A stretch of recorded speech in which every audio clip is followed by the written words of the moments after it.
Howdy, everybody. Hope everybody is having a fabulous Thursday. I'm just sitting here chilling and just I'm kind of grateful to be be around four walls and a roof again, even though it's for a short period of time, and just trying to get caught up on some of the necessities of life I have to do, even though they're unpleasant. Just trying to make it happen, but. I would like to talk about. Hey, Ken, what's up, bro? Uh, I like following a channel called Random Adventures 2.0. It's a gentleman named Tony who had suffered a stroke over a year ago. He's still pretty much functional, but he still has a slight like impairment, I guess you would say. I don't know if impairment's. He has a little bit of issue walking and a little bit with his one arm, but the dude's got more hustle than anybody I know. He'll go out and do. So this is definitely a plug to the YouTube channel Random Adventures 2.0. Tony, if you're not following him, give him a look because that dude he was out there. Yes, Ken, I am preparing to move. I'm going to be hitting that topic here shortly, but yes. You've definitely missed a lot, apparently. But yeah, so Tony does really cool videos. And for a man of his age, after suffering a stroke like he did, he's out in the middle of nowhere camping, and he'll do like camping under like a covered bridge or camping behind a. I mean, he does like just some of the craziest videos. But hey, Chris, how you doing, brother? So I know this was another short notice deal, and I just saw a window open up, and I started thinking, you know what? I'm not going to have too many more opportunities to do a formal live. I may have one more opportunity coming, and then after that, who knows? It's going to be from the van or whatever it's going to be. Wherever I can get Wi-Fi. I'll just be stealing Wi-Fi from place to place. But so Tony's a really good channel to watch. He's always real positive, and he always does a good spin on just his adventures and I don't know how many cameras he has or how much time he takes to film, but he's got an angle from every imaginable position, and he edits his videos very well. So if you're not watching Random Adventures 2.0, I encourage you to follow him. He just had one released today. It was a really nice video. So I'm pretty much using that as a video or just to kill a little time. Hopefully some more people will come in, and I just grabbed the pen. That does not work. It's always something, bro. But I just deal with it, right? All you can do is deal with it. Deal with it or flip out. Sometimes I flip out. But anyway, let me see. I don't have these notes written down in any particular order.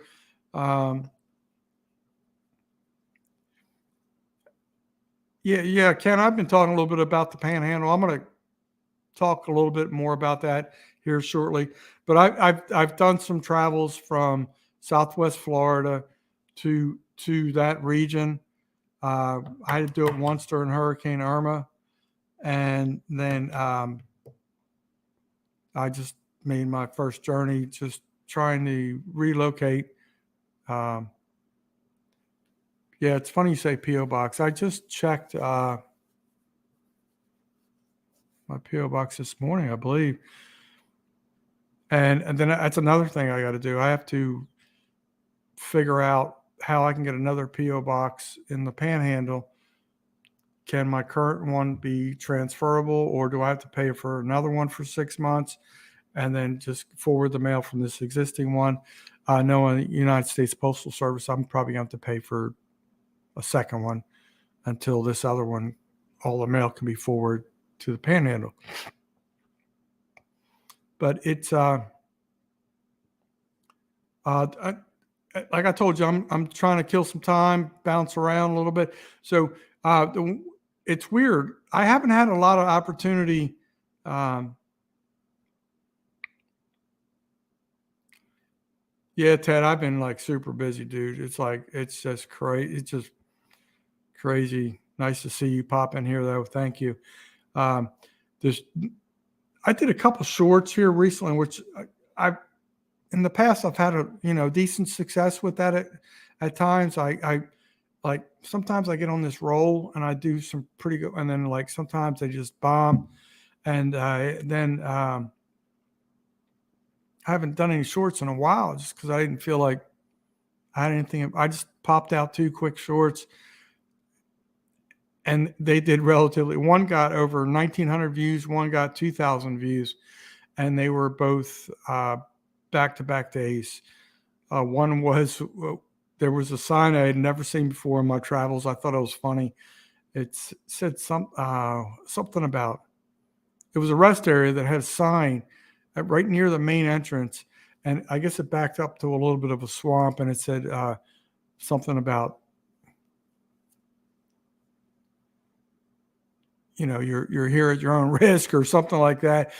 Poison venomous snakes around or something like. I'm like, oh, that's comforting. Why the hell did you put a rest stop around all these poisonous, wild venomous snakes? But anyway, so that video did pretty well. I forget what was the other one. Anyway, so the 2 videos back to back did pretty well for my size of my channel. So I was excited about that. So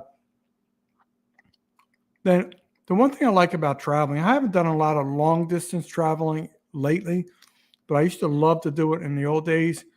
And I used to love to do it at night. And traveling at night, I don't know what it is. It's just, to me, it used to be so tranquil and just gives you time to think, and there's less traffic.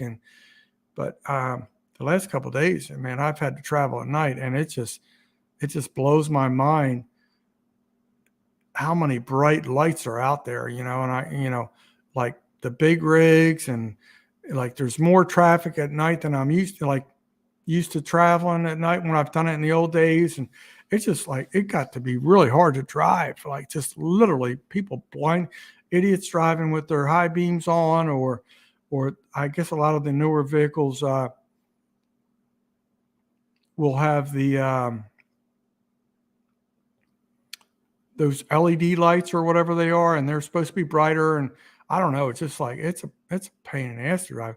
Even when I flipped my rear view mirror, it was like just blinding when I was on the I-10.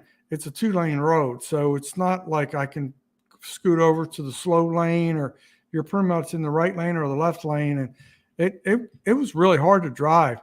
And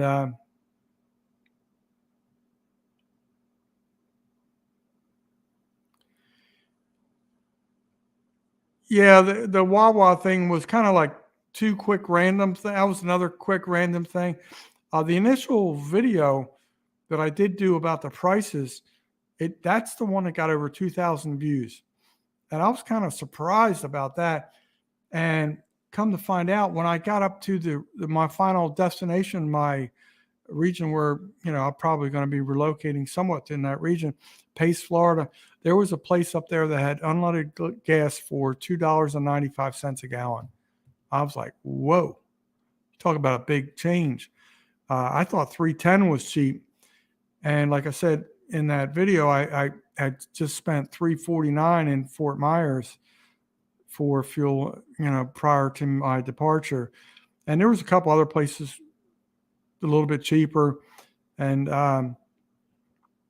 so I just literally, I was in a rush. I just needed to get on the road, and I wasn't price shopping for 10 cents a gallon or 5 cents a gallon. At that point, I was just, let me just get the hell out of here and just get on the road.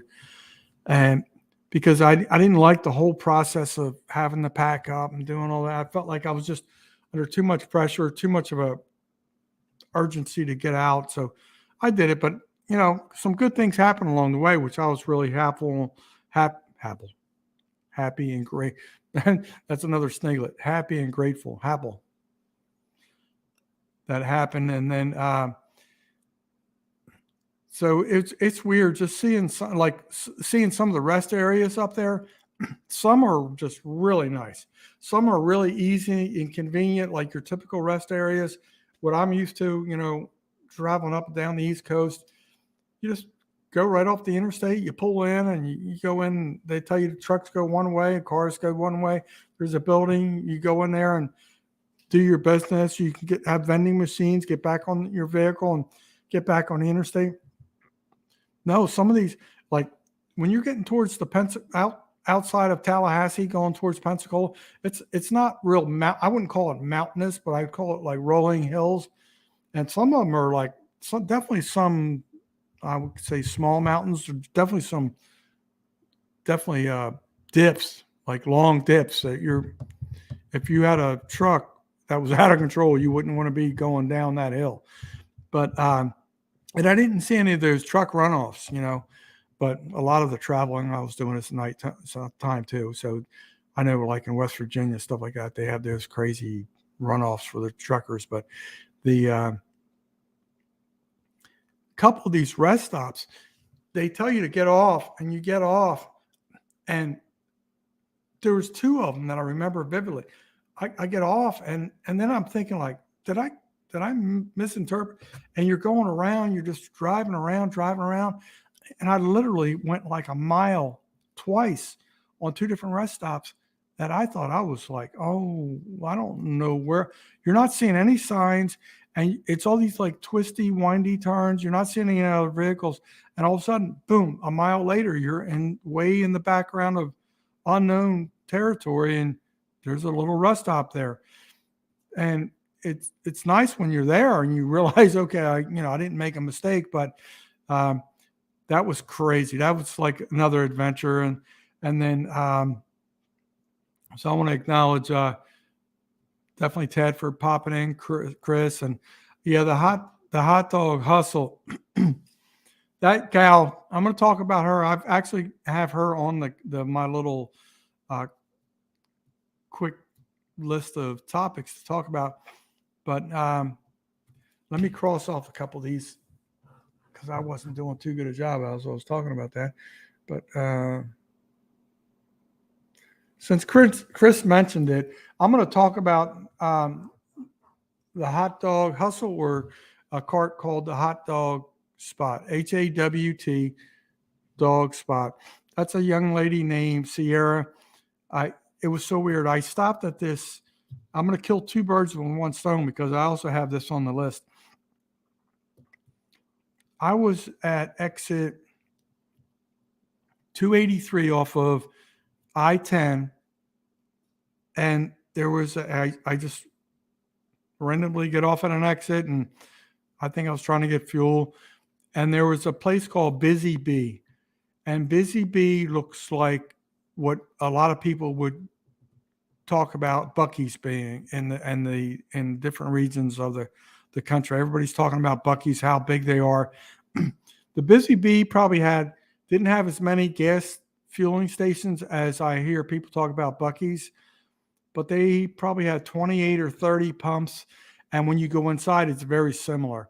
And I did a short video. I won't say a short. I did a long format video of that, and I tried to ask for permission and blessing to do that. I kind of got the runaround. They said, "Oh, I have to ask the manager," and she wasn't there, so I just did it. So I feel like the quality could have been better if I had known I'd been fully granted permission. I just kind of did it, and expecting to, hey Rita, how you doing? Nice to see you again. I keep missing your stuff, so because I've been all over the place, but I love and miss I love your channel. So yeah. So I did a video that it's probably going to be released tomorrow on this place called Busy Bee. Apparently they have two locations that I know of. I don't know how many they have overall, if it's just these two locations. But I know off of I-10, it was exit 283 and exit 301. So I don't know how many more, but it's very similar to Buc-ee's based on all the YouTube videos I've seen. So that was really cool to see.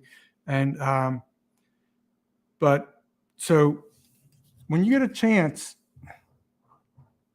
I'm hoping that either Tish Ross will interview this young lady, Sierra, because she has a little bit more of a story to tell that she didn't tell on the video when I was interviewing her. Really cool young lady with seems to be mature, and it was just the weirdest thing. As I'm leaving the Busy Bee location, and I saw a little stand set up across the street. And I love entrepreneurship, right? So I wasn't sure what it was. So I had to kind of go like almost do a U-turn and come back. And I wanted to see what this person was selling across from this really major location. So I thought maybe they might be selling flowers or something. I had no idea. And it's this lady selling hot dogs. And we kind of just started talking, and it fit so well with something unexpected. I wanted to do an interview with her. I talked to her. Do you feel comfortable? And she's like, no. She was really cool, really open and honest, shared her story. So I love that. And then, so now, which way am I going to go? So I started doing, obviously when I'm in my travels, every time I've traveled, my best thoughts always come when I'm on the road. And it's weird. Like over the years, I kid you not, I'll be driving down the road on the way to work or something like that, and I'll think of like an invention. And then I'm driving, I'm trying to navigate through traffic, trying not to lose that thought. And then I never write it down because I just don't have the ability to do that while I'm driving. So, when you're behind the wheel and you're traveling long distances, it gives you a lot of time to reflect. So I did one video entitled Reflections. I have another one coming out tomorrow. It's a little more positive, more upbeat. And so I like getting behind the wheel because it gives you a lot of time to think. And I just need to do a better job at being able to document a lot of my thoughts. And not only pertain to my current times, but over the years. I wish I could have done that better. But as I got past the Tallahassee area on I-10, it would be west, I started to see a lot of destruction from Hurricane Idalia. And I totally forgot about that area, to be honest with you, because it didn't affect me. In Southwest Florida, we were not affected by Hurricane Idalia. We could have been, but it went up to that region, and they were severely affected. That was also a Category 5. And when I saw how many trees were knocked down that were obviously across the lanes at one point of I-10, like big clusters of trees, it could have been 10, 12, 15, 25 trees, just big clumps of trees, just. And you could see where they had been chainsawed off the root by the base and stuff like that. And then coming back, when I had to come back the next day, I saw more destruction on the other side. It was crazy, but it was for miles and miles. You're seeing crews out there still cutting up trees, and it's you're like, that's another wow moment. Like, okay, there's another hurricane deal, Irma, Ian, Idalia, stuff like that. So let's not forget those people in that region, because they're still suffering like we are down here. So one of the things I'm curious about, I know there's not many people watching currently. Hopefully, as people watch the replay and give some good positive feedback, I'm really concerned about having the ability to have Wi-Fi. Like say, for example, if I go into a primitive campground for 10 to 14 days or something like that, I would love to have Wi-Fi so I could obviously communicate on YouTube. And there's one thing I've been looking into. I saw a video or two about something called Nomad I think I just clicked on Nomad Internet or something like that. It's a portable system you can either use in your home when you have a power outage, or there's another system you can use while you're traveling or camping. And I looked into that, and basically it would be $300 to $340 to get the whole package set up. And then it's like 50 or 60 bucks a month just to have the ability to have Wi-Fi. I'm considering it. I don't know how well it's going to work in the region I'm going to be in, but I guess anything's better than nothing. And I don't know. I would like to know people's experiences if you used anything similar. I hear a lot of people talk about Starlink. Seems like Starlink is way more expensive than this portable Nomad system. Haven't heard great things about Starlink, but so I'm going to cross that one off the list. And then just camping in general. Like I have one, maybe two more trips to the Panhandle, and that's it's starting to scare me because I don't want to be in a Walmart parking lot, get woken up in the middle of the night, somebody tell me I have to move, especially if I've just been chilling out, just minding my own business, drinking a couple beers or whatever, and the popo are telling me I got to move or something like that. I just like, when you're homeless, I don't want to, I don't know. I'm just kind of worried about that. It's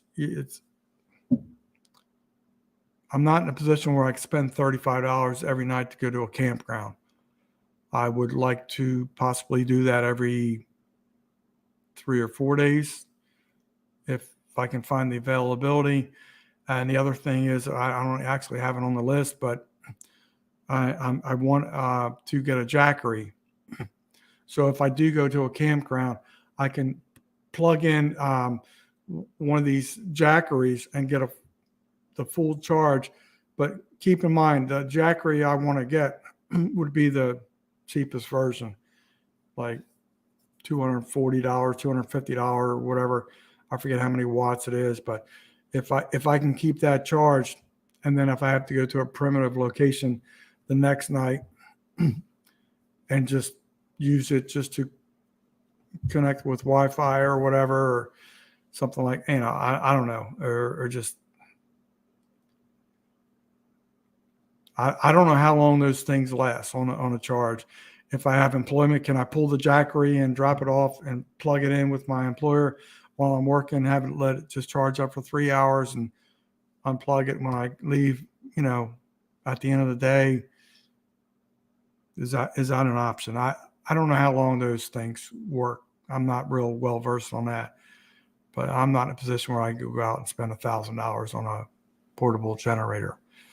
So I'm looking for cheap fixes. So between the wireless internet option, basically let's call that 300. The Jackery, let's say that's 200, which is, they're probably going to be more. That's $500 right off the top that I'm not going to, I really don't want to just roll the dice and hope that it works. That's two options, but I'm not thrilled about that. So then here's another thing. It looks like I only have one person watching right now, but probably Chris or Reader or somebody. But I know these numbers on StreamYard aren't always accurate. But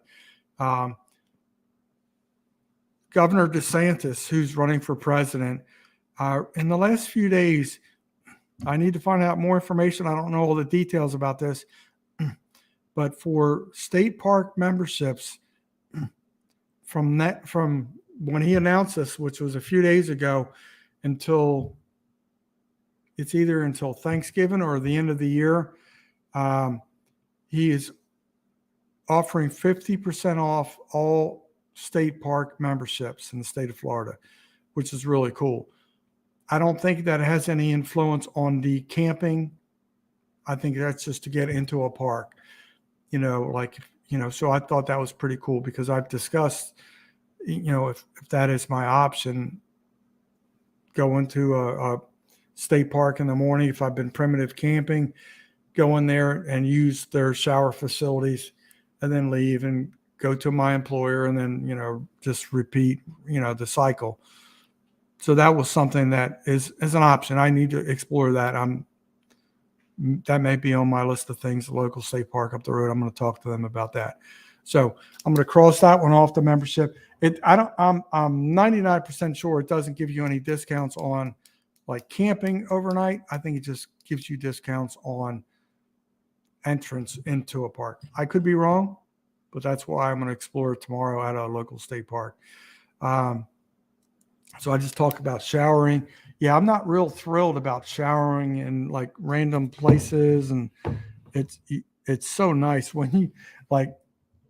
I showered today for the first time in 3 days, and it was just so nice. Just walk through a climate controlled room, go into a climate controlled shower, just take a shower and just take my time.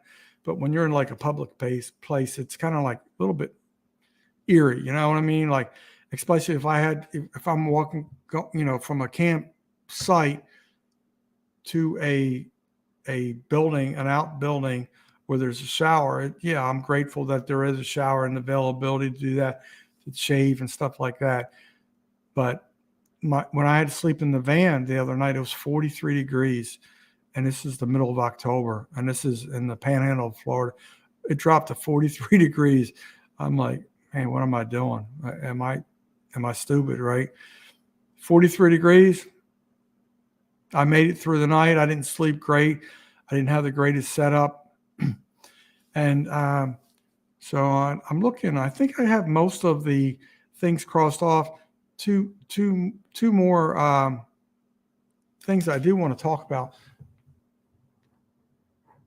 is obviously employment. I'm really worried about employment. I need to have some employment just to stay alive. And that area that I'm moving to is not like a rich economy area. That's why I felt housing could be cheaper if that is available in the future. But I need to gain employment as quickly as possible. Something that's hopefully not reflection of their economy that's going to pay low. Hopefully I can get something that I feel I'm worth, and if I have to get a part-time job, then I'll do that.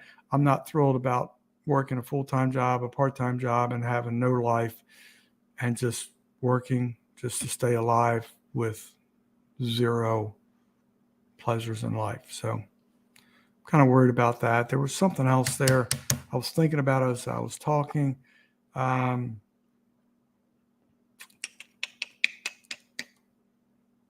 know I'm definitely forgetting something, but I guess I can't dwell on it because I don't remember.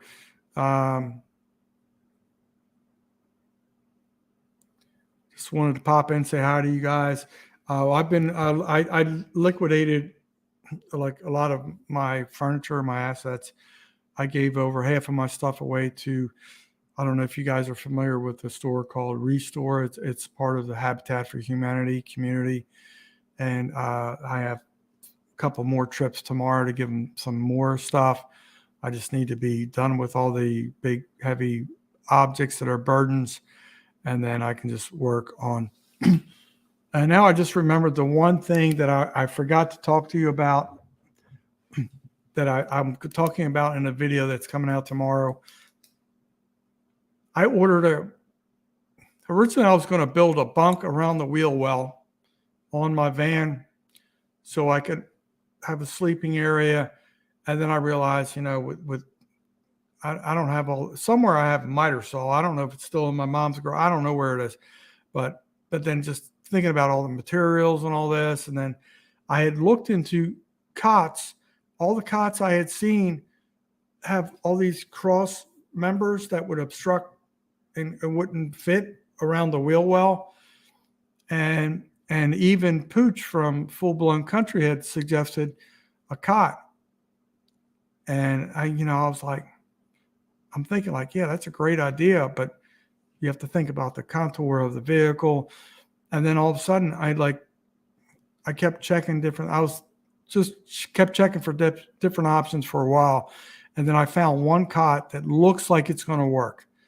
And I'm not sure if it's going to work on the long enclosed side.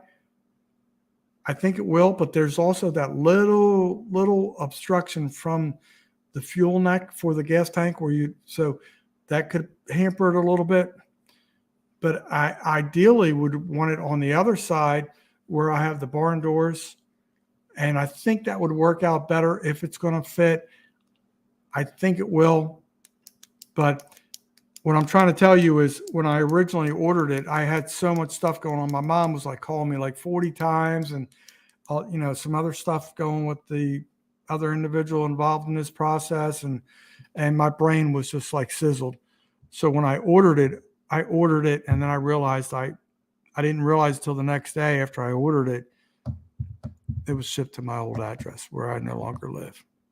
So I'm like, oh crap. So I reach out to Amazon. That's a major, man, I hope you never have to go through that process, reaching out to them, because it's like pretty much all just like automated and just, then they told me they could, then they give me a number. The number they gave me to contact, they subcontracted this delivery to the United States Postal Service. So I already knew it was going to be a cluster mess up. So I'm like, yeah, me trying to get a hold of somebody from the United States Postal Service on a Sunday I already know how that's going to go. So I went through the gauntlet of stupidity, didn't have any luck. And then basically Amazon, everybody kept telling me, you have to wait until it says it's been delivered. And then, they can refund or, return or whatever. So I reached out to one of my old neighbors and I told him, I said, hey man, this is what's going on. Do you still live there? He goes, well, I really don't live in that because my cousin's living in the apartment I was in. And I said, can you just tell them what's going on? I feel bad.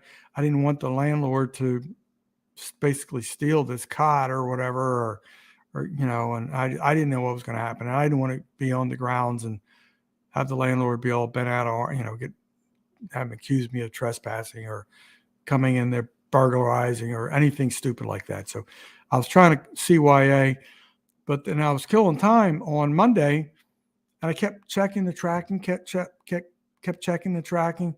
And then I realized that they'd said it was delivered around like 12:30 our time, Eastern time. So I probably got there around, I don't know, maybe an hour later. I drove by, there was no vehicles in the driveway. I look up, I go to the main door, which all the packages are delivered to, and there's no package. Somebody took the package, or they delivered to the wrong address. I lived on a street in that community that had the same name, also had an east and a west. So maybe they delivered it to the east address instead of the west address. I don't know, but I literally got there like less than an hour after they said it was delivered and it was gone. Somebody took it. So then I found out the heavyset guy that lived on the right of the house and I lived on the left, and the other guy, Marvin, lived in the middle. So I asked him, I said, does Richard still live on the right side? He says, no, I had to go in there because nobody had heard from him for a while, and I found him dead. And that was one of the neighbors. I can tell you more about that later, but he was a big heavyset guy, just smoked and dying of COPD. He was probably weighed 400 pounds, and it was destined to happen. I just didn't know it had happened. And there's more about that topic, but so I finally go through the gauntlet today of dealing with Amazon and everything. So now supposedly I have the replacement one coming to my mom's house, and that's going to be here tomorrow. Hello, back to good. I do believe that is Rachel. Thank you for popping in. This is almost over with, but you can watch the replay. Nothing majorly exciting, but So this cot is now being delivered to my mom's address, the right address. Initially, it was not Amazon's fault. It was totally my fault due to all the obstacles I had around, all the stress I had in my life. I just didn't realize that it was going to the old, I just total brain fart on my part. So I'm supposed to have this new cot that could really change my life for the better tomorrow by 10 p.m. Probably have it by 6 p.m. if what they're saying is accurate. So that'll be comforting. I'll feel a little bit more relaxed knowing I can actually. Last night, when I was traveling south from Pensacola and all that, I was literally 20 miles from Bonita Springs here where my mom was. I was so tired and it was so hard driving just with all the bright lights, and I was like literally falling asleep. And I pulled into a truck stop 20 miles up the road, and I just spent the night in the back of the cargo van because now it was empty. And I just slept on the mat of the cargo van. I didn't sleep very well, but I just knew that if I continued, I'd probably die in a car wreck or somebody else would. So anyway, so that's that. So tomorrow, I'd like just pretty much just getting out there, trying to get more things accomplished.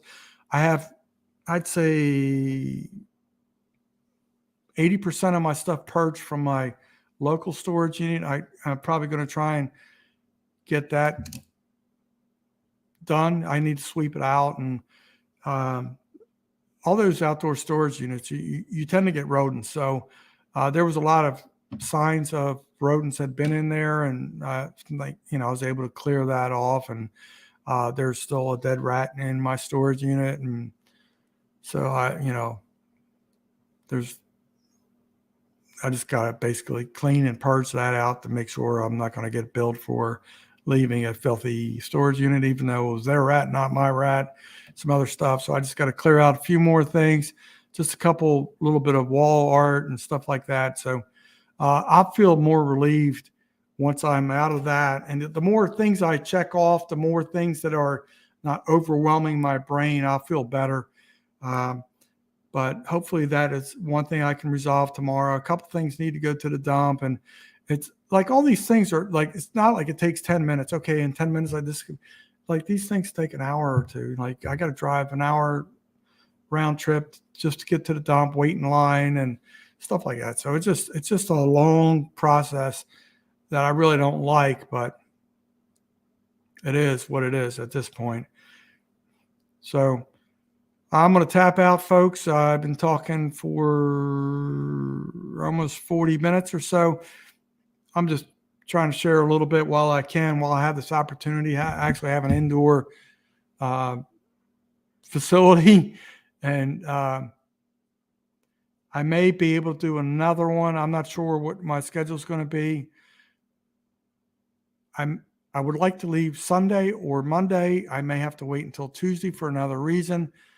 If I have to wait until Tuesday, I may do another live on Monday and try and keep putting out some content. Sorry, my voice is getting raspy. So I probably should drink some water, tap out. I want to thank everybody for supporting all the YouTube channels, not just my channel. YouTube can be a great place, very informative.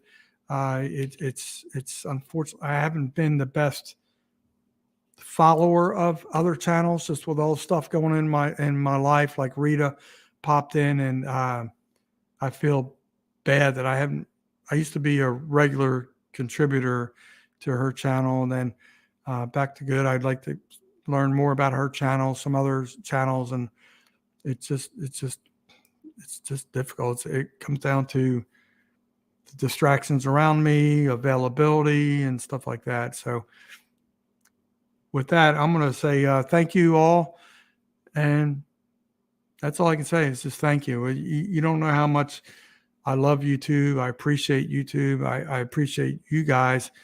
And anytime people leave comments, it can be, even the not negative comments, believe it or not, kind of entertain me. I prefer positive comments, but comments are comments, So that's what it is. So I'm tapping out, folks. It's 6:55 p.m. Eastern Daylight Time. That reminds me of one more thing I didn't tell you. You're going to hear it tomorrow, tomorrow's story. But when I went up to that region, I realized I'll be living in the central time zone. Stay tuned for tomorrow's video. It's going to be another Reflections from the Road. Peace out, folks. Thanks a lot. And try and help Americans when you can. Try and help veterans. Try and help anybody you can, anytime you can. Thank you, Rachel. I appreciate it. Thank you, Chris. Thank you to anybody that's going to be watching in the future. Appreciate it. Love you guys. Remember, stay strong.